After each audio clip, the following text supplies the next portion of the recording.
Awesome. So I'm super excited to have Mr. Dr. Patrick O'Malley with us here today. Patrick is a new friend, but he's well known in the emergency medicine circles. He's been an entrepreneur for a long time and the founder of the Laceration Course, the founder of the EM Doc Side Hustle Facebook group, and so many other ventures. So Patrick, welcome. Thank you. So Thanks for having me. How about we start with like a brief overview of your career arc? Start us from maybe residency or med school and how things progressed. Yeah, so I emergency medicine, I think, is what I was born to do. While applying to medical school, I started working in the emergency department at Carolinas Medical Center, which I did not even know this at the time when I started working there as a tech, but it was one of the premier emergency medicine teaching hospitals. Had no idea. So I was working there as a tech and immediately just fell in love with emergency medicine and knew that that's what I wanted to do. So it took me a couple years, couple tries to get into medical school. Went to East Carolina, knowing all along that I wanted to do emergency medicine. I really wanted to go back to Carolinas for residency, and that was able to take place. So I came back to residency and really just enjoyed the whole emergency medicine approach to medicine, really being able to interact with everybody across the hospital, learning a little bit about every single specialty, and was really excited to finish up. And I moved to South Carolina, where I've been now for almost 18 years and have worked in a variety of different community emergency department settings, very high volume, low volume. Spent a couple years working in the urgent care setting, which I really enjoyed, which we'll come back to that later. But that really has opened up a lot of opportunities, and now have been almost 8 years in a small rural hospital in South Carolina. And we actually just got named the #1 rural hospital in South Carolina. So really enjoyed, all different aspects of my emergency medicine career.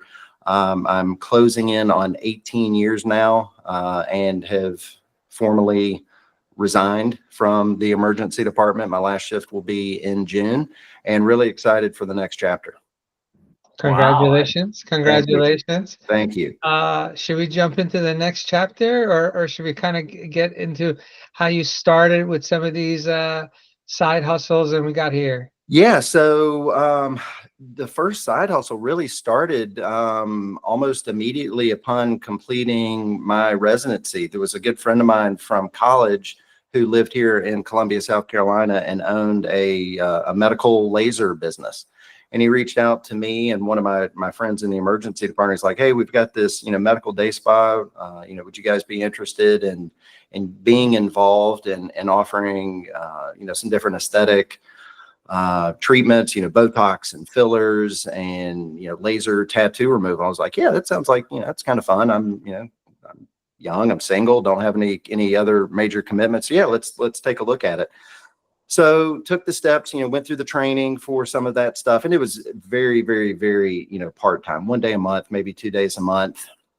But it started my entrepreneurial journey, and I guess kind of the desire to have something else available in case the emergency medicine career didn't jive, or it wasn't, something that I wanted to do long term. So I think that was probably the first seed that was planted, with having what Rob Orman, who's a well-known emergency physician coach, educator, kind of this N+1, something else for your career to be able to sustain you, to be able to offer an alternative revenue stream, but also something outside of the halls and the walls of the emergency department and the hospital. So you could still use your clinical skills, but it's not the grind of the emergency department, or as being a hospitalist, or something along those lines.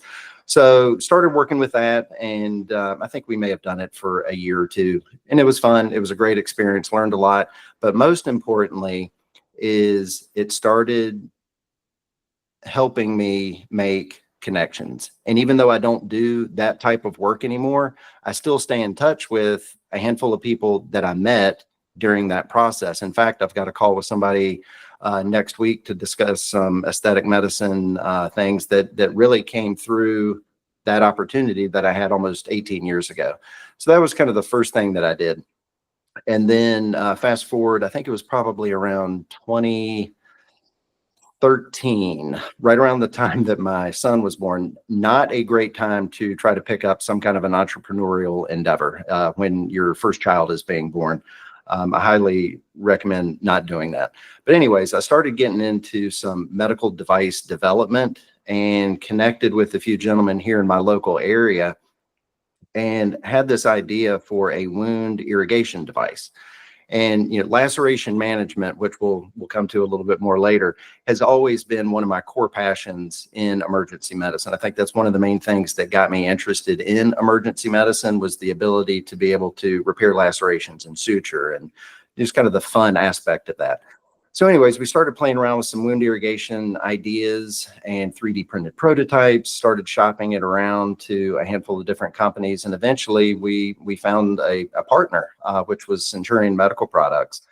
And that was just a fantastic experience to go through and learn a little bit about the business side, and connecting with some of the sales reps for that particular company, learning about what they do and the business side of it. And I would actually ride around with one of the sales reps just to see what that sales experience is like, and some of the barriers and the hurdles that they have to overcome in order to sell medical devices to clinicians and to hospitals and to emergency departments.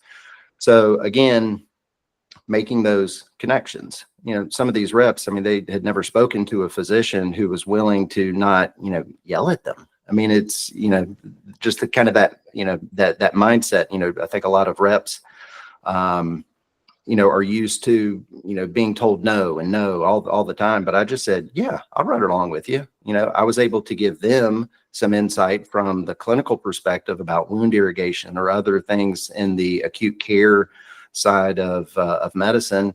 And they were able to teach me, sales theory and how to get in and who to connect with and how to find the right person if you're trying to sell something into the hospital.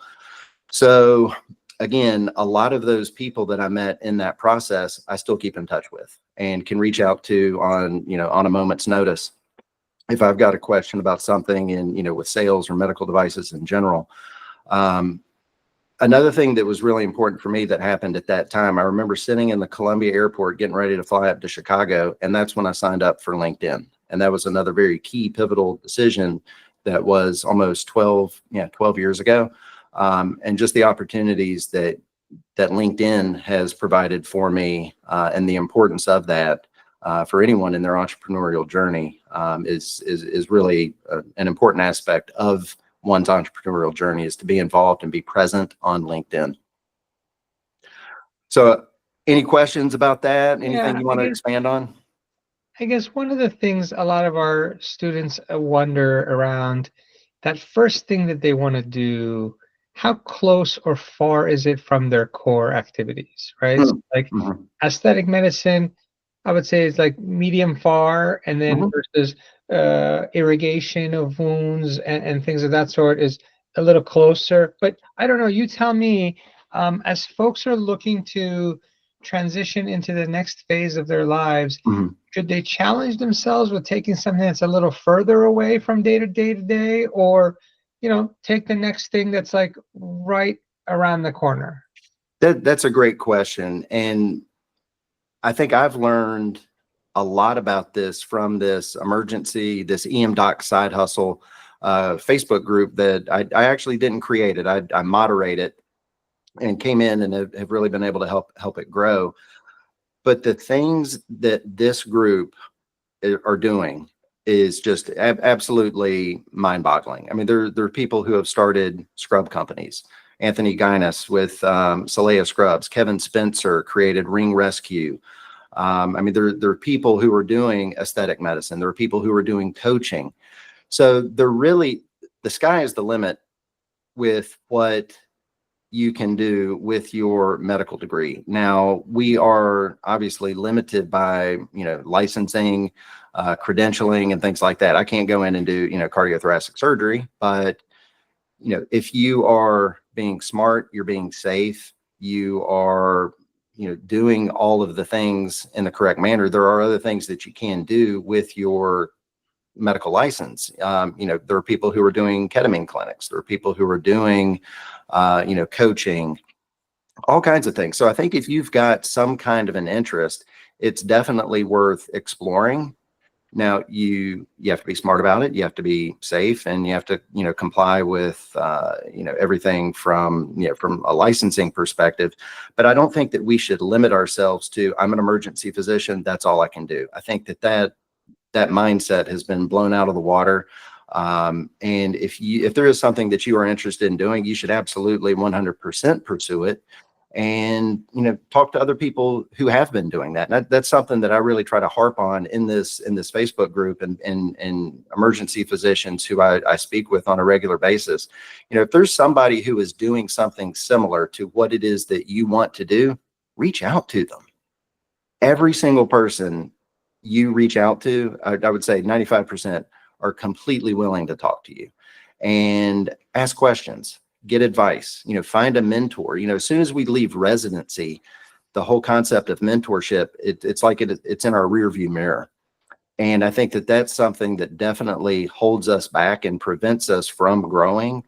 And, it is important to have mentors and people that you can reach out to and have conversations like this with. So,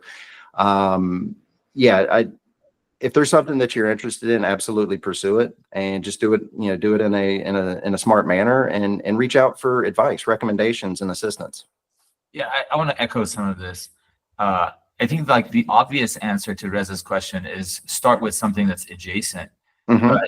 But in reality, it's never been easier to learn anything. Right? Everything is on YouTube. There's a course on everything. There's experts. Absolutely. Find any expert on anything. And as you said, just reach out to them.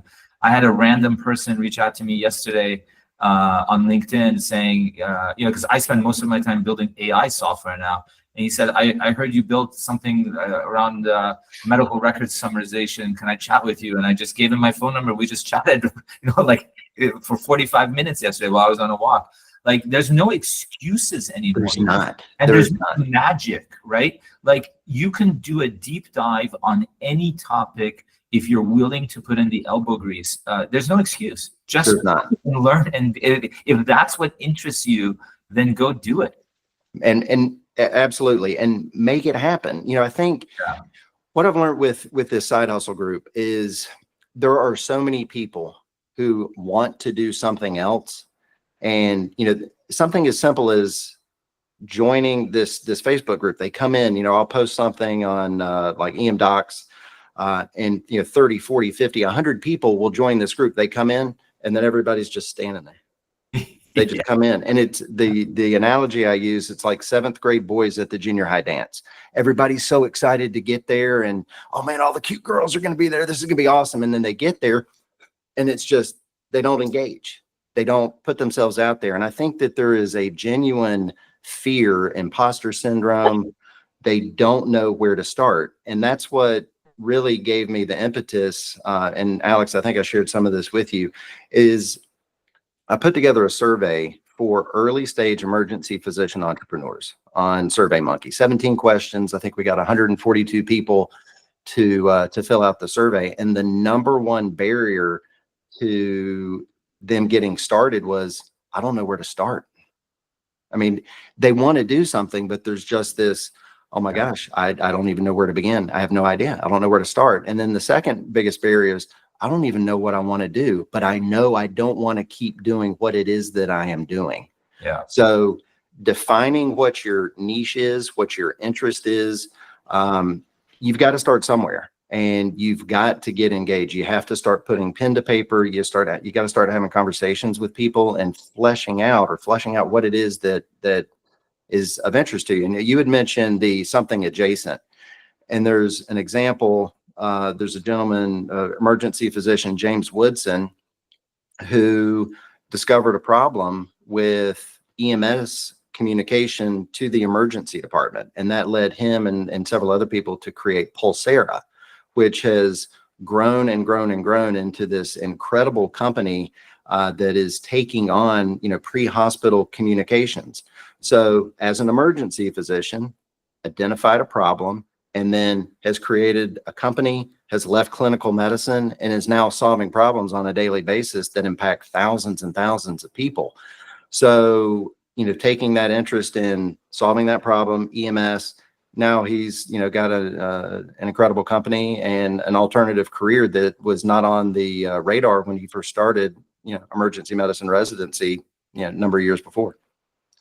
I want to add on, in my first post in your Facebook group, I responded to your request to just share a list of like, what are some things folks have done. Yeah. And I think I listed maybe 30 different things that had started over the years, and 90% of them were failures of Absolutely. one sort or another. And that's okay, like it's, and I call it a failure in that it didn't turn into a big business, but in reality, every single one of them taught me so much. And I would argue I learned more out of those experiences than I could ever learn from a quote unquote business school. And man, if you could see my arms right now, it's chill bumps. Yeah, absolutely. That is the key. And this population, your audience, the people that we're talking to right now, one thing that they're not accustomed to is failure. Yeah. And that is a huge barrier. For myself, I applied to medical school 3 times and I failed the first time. The second time, I actually got a false acceptance letter. They screwed up. So I get this letter, and I called down there. Oh my God, thank you. They're like, what are you talking about? I was like, I got accepted. They're like, that's just kidding. So needless to say, for the next 3 days after that, I was catatonic. And so that kind of, I think, was one of the burning fires under me to like, I'm going to prove them wrong. And so finally got in that third time. And, failure is inevitable. We are going to fail. We are going to fail with airway attempts, with central lines, with breaking bad news, with missing a diagnosis. I mean, that's it's part of it. And I think with the entrepreneurial path, that's part of it as well. I mean, I followed your example just a couple of days ago and put in, a post in the side hustle group about everything that I've done.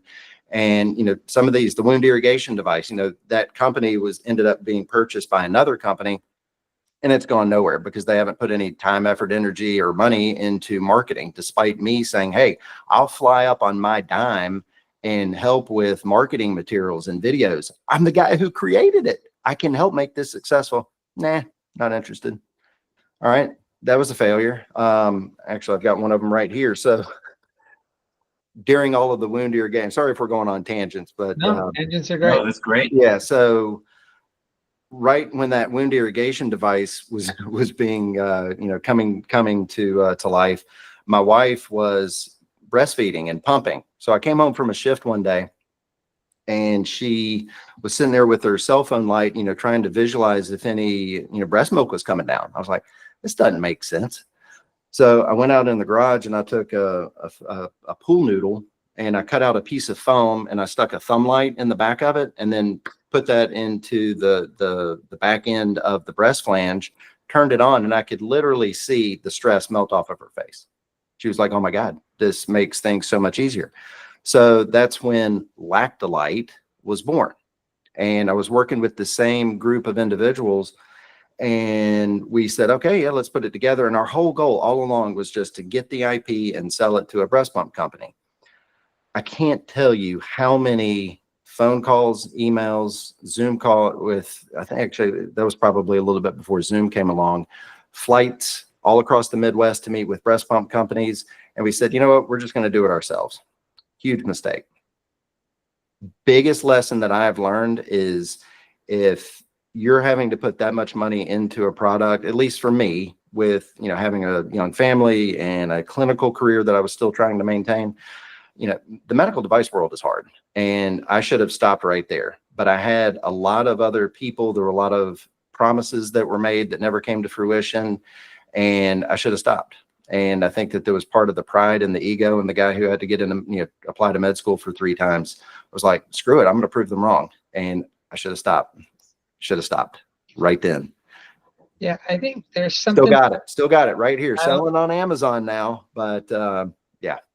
I love it. I think there's something to be said both in the failure and also um, the willingness to kind of cut your losses, right? Mhm. So like uh, people talk about their side hustles not working. I've had my main hustle not work multiple times, right? Like Oh yeah. it's that simple. You show Oh up to yes. work and you're working for some entity and they've riffed like 40% of the company and you're one of them, right? Yeah.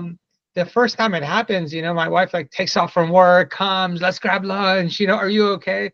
The second time it happens, she's like, all right, I'll see you at home, honey, um, because you get used to Right. like picking yourself off, Hmm. dust yourself off, and get back at it. Now, I was doing a lot more clinical work at the time. You can always just pick up some more shifts and so on, right? But Hmm.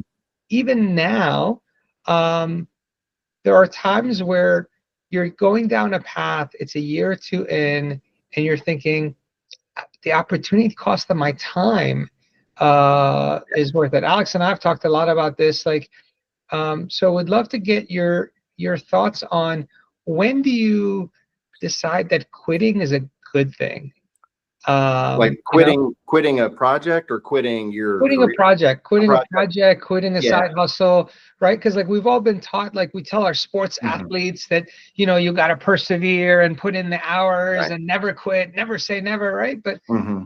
at times, we think about marginal value and marginal cost, right? Right. Like, how do you think about that? And perhaps give me a story in one of the side hustles where you proactively stopped it. Yeah. So that's a fantastic question. So with the irrigation device, once that got sold to the larger company, I mean, it was probably a year or two of me reaching out, trying to get some momentum. And then it's probably 3 or 4 years ago, I just said, I'm done. It's not worth the juice is not worth the squeeze.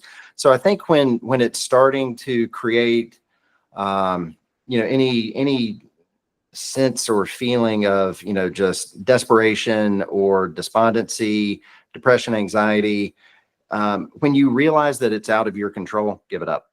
And if there's nothing else that you can really do, is it 5 hours that I can spend working on this, or is it 5 hours that I can spend with my family or working on something else?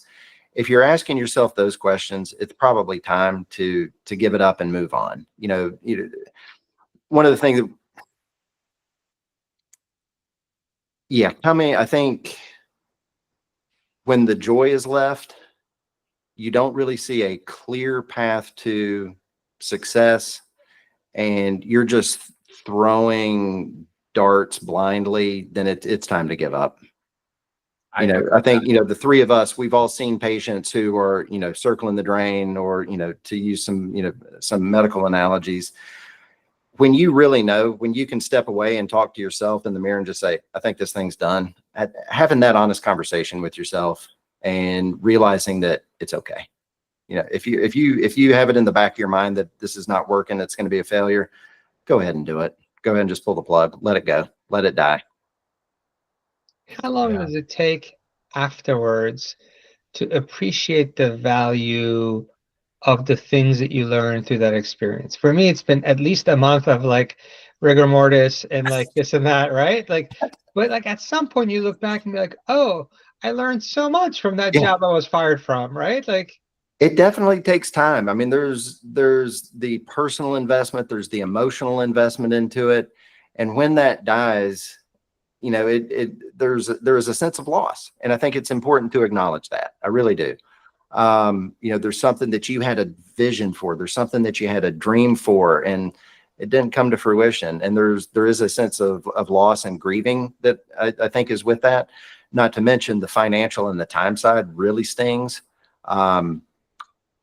But learning the lessons and being able to look back fondly and to appreciate what you learned, for me, that's probably about a year or so later when I can really reflect back and say, you know what, that was a failure, but I made these friends. I mean, a lot of these people that I've encountered along the way have truly become friends and people that I can reach out to.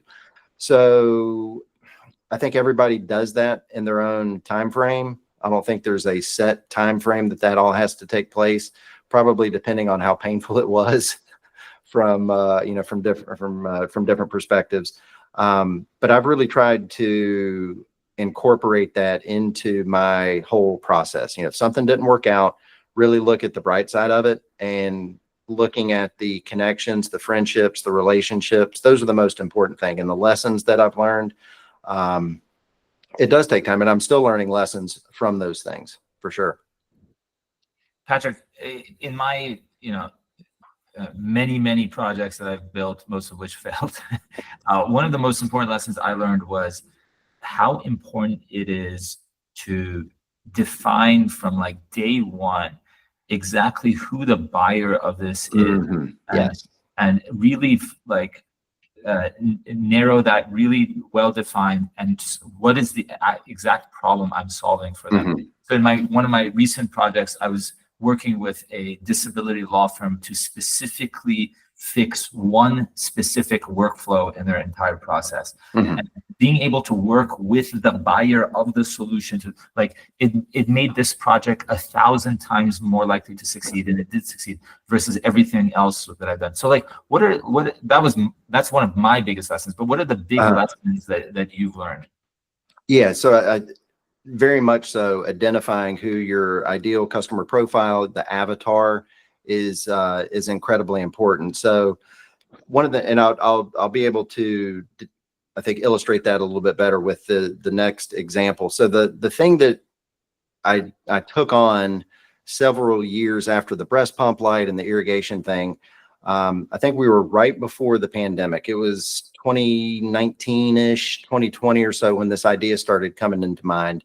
And I knew that I wanted to create something, and I'd seen on a handful of different Facebook groups these people who were creating online courses. I was like, you know what? I've really got a lot of laceration, suturing, acute wound care management experience, and seeing all the patients that get transferred to the emergency department from urgent cares. There's a need here. There's something. So I think that I had gone to an urgent care conference and done a talk on some wound care stuff or something. And maybe that's where some of my first conversations started in the urgent care space with education. I was like, you know what? I can put a course together. This is something that I can do. And I know that there's an audience. And I started talking with people in the urgent care space, and they're like, oh my gosh, yes, we need this. We need this. There's so many new grad PAs and nurse practitioners who are coming in, and they just don't have this resource, and we don't have the time to teach it to them. So I was like, well, I think we're onto something. So that for me was very important. Instead of just, hey, I'm going to create something and then hope somebody buys it, identifying that there was a need and building something to meet that need. So that's when the Laceration Course came to fruition, and doing that all by myself. And then another important lesson that I've learned through that process was the importance of delegating and finding people who can do things that I don't know how to do. And what that was, it was with a pediatrician named Phil Boucher, who started a company to help physicians create courses. I was like, oh my gosh, this is a godsend. I can spend 15 hours learning how to record my screen, or I can pay somebody to do that for me. That frees up 15 hours for me to focus on creating the content. So that was really the first time that I paid somebody to do something for me. I'm an ER doctor. I can figure everything out, right? But I quickly learned the value of paying somebody to do that. And I was like, wow, this is transformational for me. I'm sure a lot of other people know that already, but I think physicians in general, we're cheap, we're smart, and we think that we can do everything.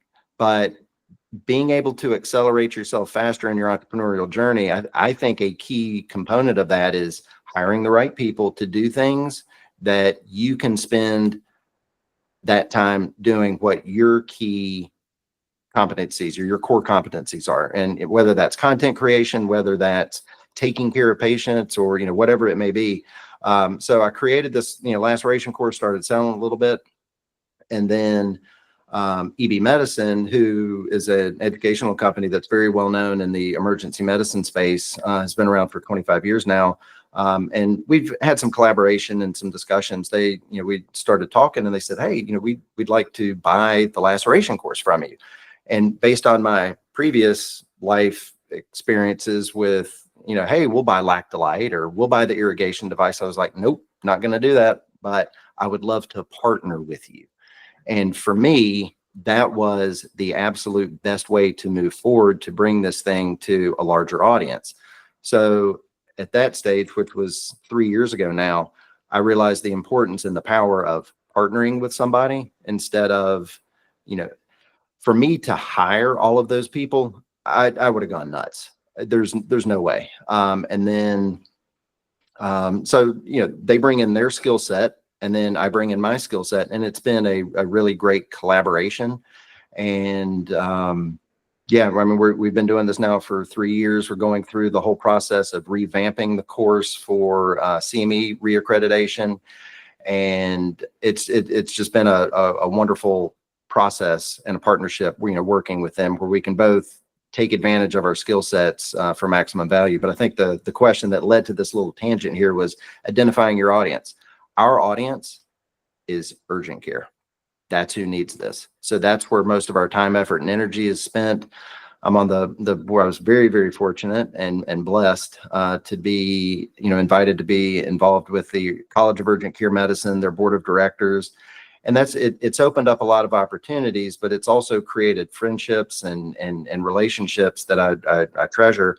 But we've identified a need, and we have truly helped thousands of urgent care clinicians feel more comfortable and confident with this one simple skill set, which is suturing and taking care of laceration. So for me, it's been very rewarding to see the impact that I have made, not one patient at a time at the bedside, but by building something that thousands of people are using, and in turn, tens of thousands of patients are benefiting from. So that's been incredibly rewarding to see it grow and reach and make an impact. A lot of people talk about partnership, and it can have different flavors to Mhm. folks. If you don't mind kind of giving us, our students, a little bit more of the specifics, like how do you pick a partner? How do you structure a deal? How do you continue to iterate it to get both parties to somewhat of a win-win? Like, give us a little bit more meat on those bones as people Sure. are looking to kind of partner and don't know how to go about it. That's a great question. I'm definitely not an MBA or a legal scholar. So, some of the technical sides of all the details with, a partnership and everything that goes into that. I'm more of a touchy-feely type person. And I think the most important thing from my perspective, the legal documents can be written. The legal documents can be reviewed. They can be revised. For me, I think the most important thing is that gut instinct. Is this somebody who I trust? And I think as physicians, our gestalt, that, again, I've got chill bumps. That is something that we earn. That is something that we build. It's something that we grow over our 5, 10, 20 years of working at the bedside. That gut instinct that you get from overnight shifts, from being on call for 30 hours, and that little spidey sense that comes up and you're like, shit, I can't ignore this, or there's something, that feeling that I just got. And so for me, I think partnering with somebody is you have to trust your gut, but you also have to do due diligence, and you do have to go through and ask the right questions and make sure that your end goal is in alignment with your potential partner, and just having conversations and opening the lines of communication and say, hey, look, something's not right here. We need to talk. So, fortunately with my partnership, there have been very, very few, if any, of those types of situations. But if there is something that comes up, I know 100% that I can pick up the phone and call the CEO of my partner's, company and say, hey, look, I don't feel too good about this. We need to talk. Boom. We will talk right there. So I think that there has to be, one, your gut feeling. You have to trust it. Two, you have to have somebody that you feel comfortable talking with, and that has to go both ways. And just the absolute key importance of communication. If something's going off the rails a little bit, you got to bring it back in, and you have to communicate. Patrick, tell us a little bit about your new venture, if you're willing. Yeah, so well, I've actually got two. So I'm leaving the ER in June, and that has, that in and of itself is just a big emotional process to go through. And I think that it's a pretty common thing, for that to be an emotional process. But I've come to terms with it. I'm excited, very happy. So I've got three things. One is the Laceration Course, and that's going to be probably the key thing that I'm spending my time on. But two other ventures. One is called the Healthcare Social Media Academy, and that all came to fruition because I saw a social media reel from an ER doc named Adam Goodcoff, and he was doing a demonstration of this medical device called Ring Rescue. And just so happens that I know the ER physician, Kevin Spencer, who created Ring Rescue. So I started seeing all this content from Adam. I was like, this guy just knows social media. What he is doing is just absolutely amazing. And I really want to learn from him. So I reached out to Kevin Spencer. He connected me with Adam, and we just started talking. And this was about 2 years ago. And Adam was an ER. He was a resident at the time. And he had created a company called Medfluencers, which is a healthcare social media marketing company. And I mean, imagine doing that as a resident. I was just blown away by what Adam had been able to do, during his training. 2 million followers on social media. So I was like, you know what? I've got a lot of connections. I've got a lot of contacts that I think would be helpful for you, Adam. So I started funneling him all these, medical device companies that I'd known, and that was very helpful for him. And he just started teaching me about social media, what to do, what not to do. And last summer, we were having a conversation. I just said, Adam, you have got the secret sauce. And he was like, man, I just don't have the time. He'd already been working on it. He had already created about a 50 or 60 page script for this social media academy. And I think he needed a nudge to pull the trigger and make that happen. So he actually flew down here in October to my house in my home studio and recorded the Healthcare Social Media Academy. And then he brought me on as a partner to help with some of the marketing, some of the connections, which are incredibly important.